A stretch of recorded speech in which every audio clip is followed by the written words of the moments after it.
Mariko, le chasseur têtu. Mariko était un chasseur, mais quel chasseur!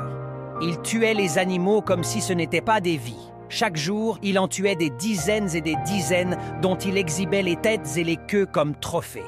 Un jour, sa femme, qui n'en pouvait plus de le voir ainsi massacrer les animaux, le conseilla en ces termes. « Mariko, s'il te plaît, arrête de tuer les animaux comme tu le fais. Ce n'est pas bien, ce sont des vies. » Mariko se moqua de sa femme, et dès le lendemain, il alla massacrer 3 dizaines de bêtes sauvages dont il ramena les queues au village. À leur tour, les anciens du village le convoquèrent dans leur vestibule et lui dirent « Mariko, arrête de tuer les animaux comme tu le fais. Si les chasseurs qui t'ont précédé sur cette terre avaient fait comme toi, tu ne serais pas devenu chasseur, car pas un seul animal sauvage ne leur aurait survécu. » Mariko se moqua des anciens. Et dès le lendemain, il alla massacrer 4 dizaines de bêtes dont il ramena les queues au village. Ce jour-là, Mariko partit à la chasse. Toute la journée, il battit en vain la savane et ne rencontra aucune bête, même pas un petit écureuil. Le soir venu, il s'en retournait bredouille au village en maugréant quand il vit, allongé au bord de la rivière, un grand lézard qui se prélassait au dernier rayon du soleil couchant. Ses yeux brillèrent de joie. Il n'allait pas essuyer les moqueries de villageois en rentrant bredouille. Il pointa son arme sur le lézard et allait tirer quand celui-ci, se mettant debout comme un homme, il chanta « Ne me tue pas, Mariko, ne me tue pas, je ne suis pas un lézard ordinaire, vois-tu ? Les marchands du nord, du sud, de l'est et de l'ouest passent et repassent par ce chemin. Ils me voient ici, tous les jours. Ils ne m'ont pas tué parce qu'ils savent que je ne suis pas un lézard comme les autres. » Mariko lui répondit en éclatant de rire. « Vieux lézard, même si tu chantes toutes les chansons de ton répertoire, moi je vais te tuer et pan !» Il tua le lézard. Il le prit et le jeta sur son épaule et rentra au village. Au moment de franchir la porte de sa maison, le lézard, bien que mort, lui chanta de nouveau « Ne me tue pas, Mariko, je ne suis pas un lézard ordinaire. » Mariko lui répondit « Continue de chanter, hein, je vais te rôtir et te manger tout à l'heure. Et on verra bien si tu peux continuer de chanter dans mon ventre. » Il alla jeter le lézard devant sa femme. « Prépare-moi ça, ma chérie, je meurs de faim. »« Moi ?» lui rétorqua sa femme. « Non seulement je ne prépare pas ce lézard, mais je ne le mangerai pas. Mes enfants ne le mangeront pas non plus. Tu m'entends, Mariko? Tant pis, je me le préparerai moi-même. » Et Mariko de dépecer le lézard. Il le découpa en morceaux et jeta les morceaux dans le poêle. Mais même en mijotant sur le feu, chaque morceau du lézard chantait « Ne me tue pas, Mariko.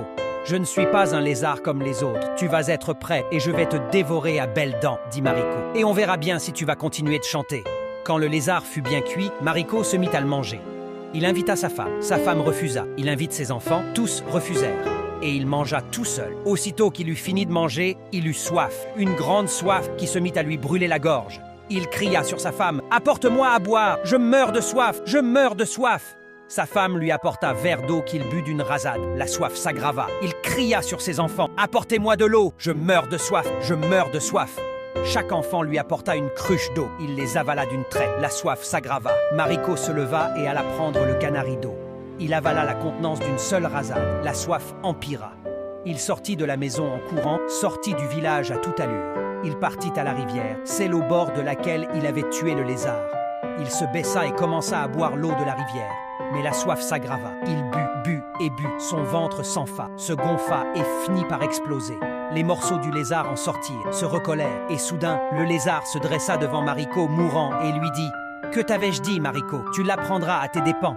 C'est depuis ce jour que si l'on continue à chasser les animaux, on le fait avec raison. » Quand le grand lézard eut fini de parler, Mariko, allongé sur le sol, sentit la vie le quitter peu à peu. Son souffle se fit court, ses yeux se voilèrent. Mais dans le dernier instant, il comprit, tout autour de lui, les animaux qu'il avait massacrés, les antilopes, les singes, les oiseaux, apparurent, leurs silhouettes transparentes formant un cercle silencieux.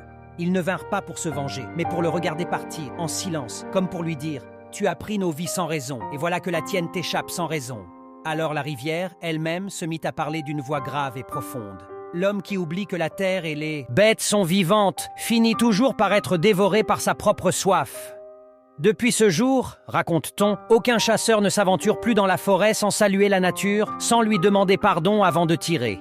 Et quand on passe près de la rivière où Mariko mourut, on entend parfois, dans le vent du soir, une voix fredonner « Ne me tue pas, homme, je ne suis pas un lézard comme les autres. » Celui qui croit que la vie des autres vaut moins que la sienne finira par être étouffé par sa propre violence.